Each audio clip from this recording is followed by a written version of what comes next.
Now joining us from Monday Morning Quarterback, Albert Breer, to talk all things NFL. And let's start today with TB12 visiting the White House, cracking jokes with Joe Biden. What are your thoughts on Tom Brady, who looks fantastic out there in the D.C. sun? What are your thoughts on the offseason Tom Brady's having and his sort of state of mind as he heads into defending his Super Bowl championship, Albert?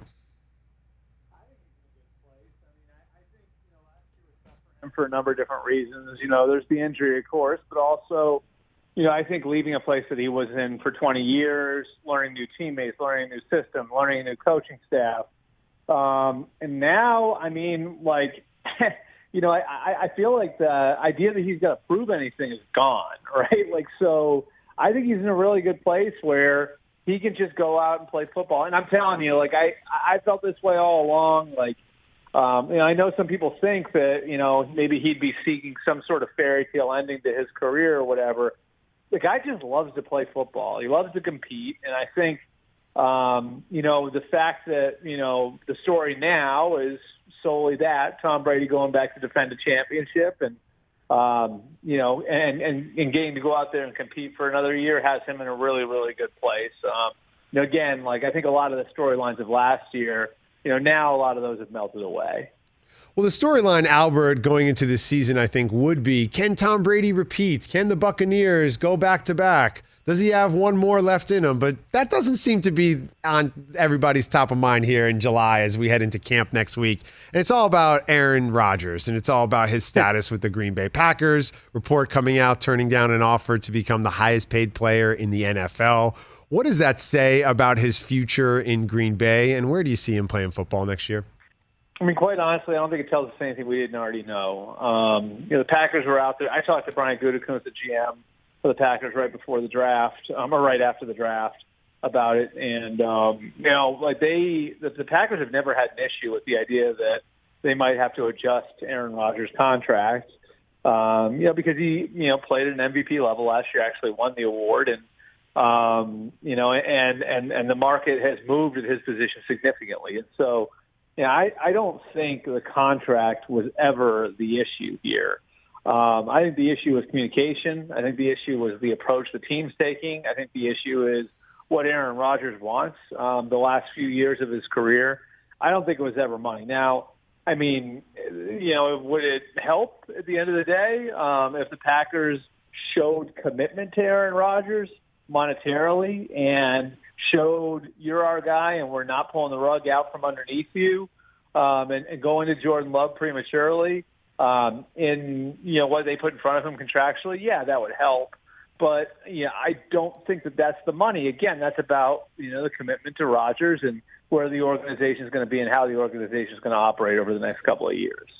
Albert Breer joins the show, senior NFL reporter for the Monday Morning Quarterback. Ben Lyons in for Rich, the Rich Eisen Show. But Albert, it would seem to me that if Aaron were solely focused on winning and wanting to find the best situation that gave him a chance to go to another Super Bowl, it would be in Green Bay, where he was a half away at home last year from going to play for another Lombardi. But if it's not about money, it's not about winning, what is he asking for? What does he want? Well, so I think what started this was the communication issue and the fact that he found out about, Jordan Love and the Packers' interest in Jordan Love while they were on the clock. I think that basically sounded the alarm for him and, made him feel like, right or wrong, that he was on the clock as the quarterback of the Packers. And I think that there's a sort of undercurrent of that in their relationship since. And so I think it's, the relationship between Rodgers and the front office. I don't think it's so much the coaches, but the relationship between Rodgers and the front office was strained by that. And then I think the other piece of it, and I think that this goes for a lot of the quarterback movement over the year, is what happened in Tampa. And, it's not just that Tom Brady got an operation built around him. It's not just that the Bucs are building on his timetable and with, a certain sense of urgency. It's that it worked. It's that, I think for guys that were knocked out of the playoffs last year at that position that are older, they're looking at it and they're saying, give me some of that. And, I think not only do they want it because they want to have organizations centered around them, but I think they also want it because they know that's what they're up against and having to get past the Buccaneers the next couple of years. And so I think for your Russell Wilson, for your Aaron Rodgers, for even a Matthew Stafford, part of the reason there was cage rattling this year at the quarterback position is because of what we're seeing and where the sport may be going now. And you can call it the LeBronization of the sport if you want. And I would argue that Aaron Rodgers is in a great situation right now in Green Bay to go and win a championship.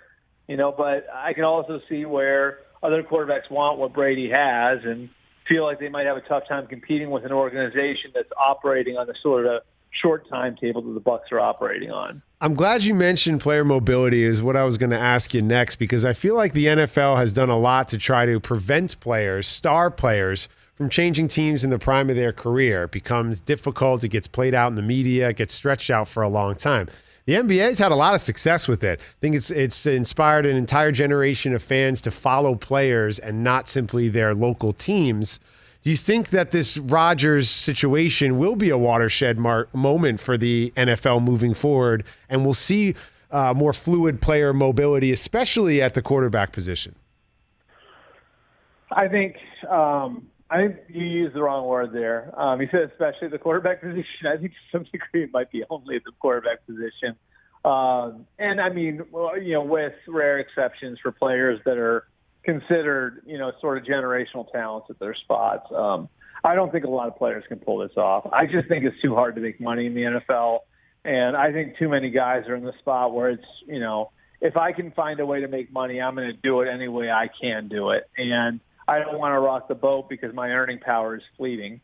The NBA and the NFL are different that way, in that NFL players' careers don't last as long, and they're going to have a harder time finding their way to the top of the market just because there are more NFL players than there are NBA players. They're more replaceable than NBA players are. And so, I think you might see more players try this.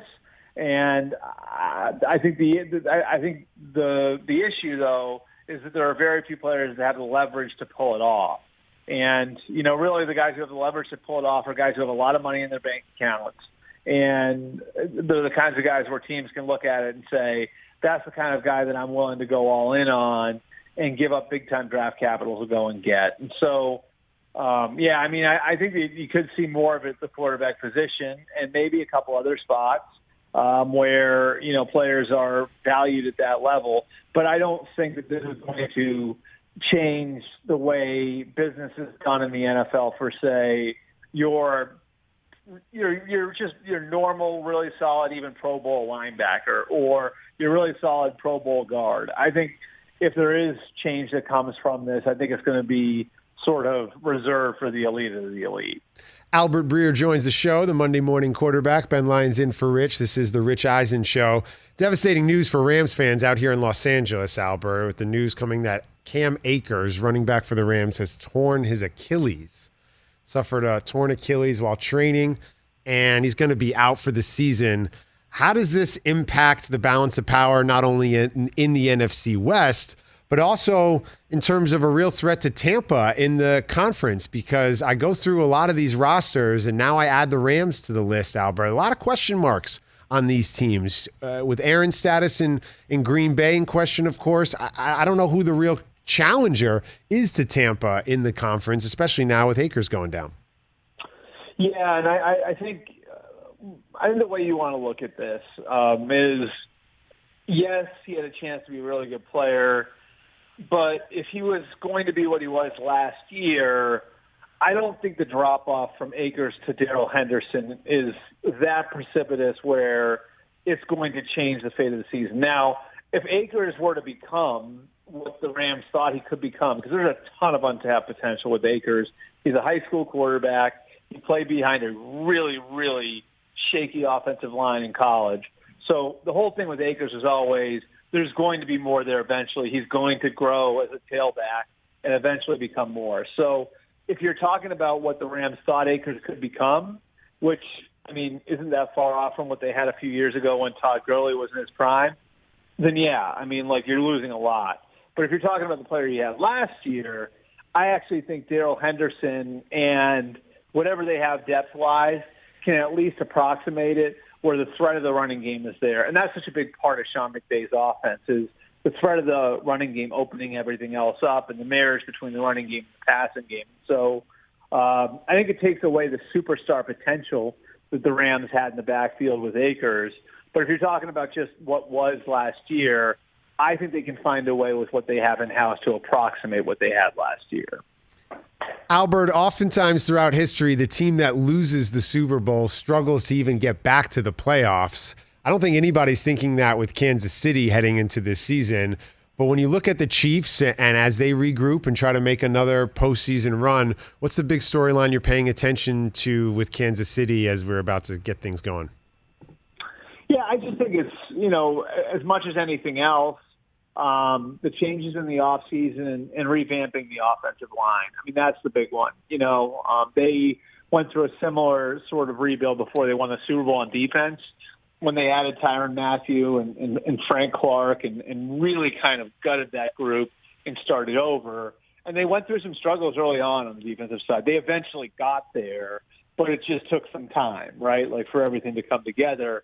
And they've done, a similar sort of overhaul on the offensive line this year for what happens in the Super Bowl after the injury issues they had at the tackle position and bringing in Orlando Brown and Kyle Long, drafting Creed Humphrey.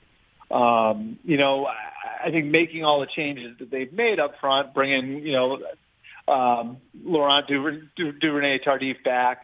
I think the hope is that when you get to December and January, that group is going to become the sort of team strength that was a couple of years ago. But I think anybody knows about offensive line play will tell you that can take some time. So, I think what I'm most interested in watching with the Chiefs, and I know it's a boring answer to this question, I mean, they're good. They're still good in a lot of different spots. I think what's really interesting here is sort of where that offensive line is in September and October, and if that could wind up affecting, where they are from a seeding perspective when we get to the playoffs. Because I do think they will get to a point later in the season where they're just fine at those positions because they did bring in a lot of good players. Senior NFL reporter Albert Breer, kind enough to join the show. Monday morning quarterback. We appreciate the time. I hope to meet you in real life. I feel like I've talked to you on the radio 20 or 30 times over the years. Perhaps we can hang out face-to-face in real life sometime. Hopefully we can do that. Hey, I want to send my well wishes to Rich, too. Get well, buddy.